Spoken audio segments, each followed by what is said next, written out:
This is the brief on Atlassian's massive AI pivot.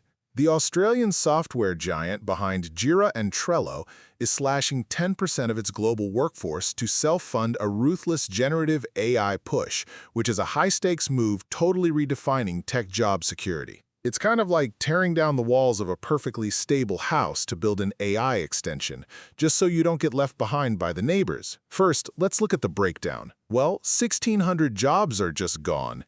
It's hitting North America and Australia hardest at 40 and 30% respectively, plus a 16% cut over in India. Between 16-week severance and a $1,000 tech stipend, this restructuring will cost Atlassian up to $236 million.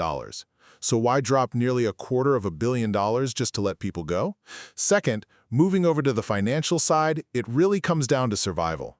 Atlassian stock plummeted 50% in 2026, mainly because the market fears autonomous AI agents will make traditional project management tools obsolete. To course correct, CTO Rajeev Rajan is out, making way for next-gen AI execs Tarun Montana and Vikram Rao. Finally, if we look at the leadership shift and what it means, it sets a chilling precedent.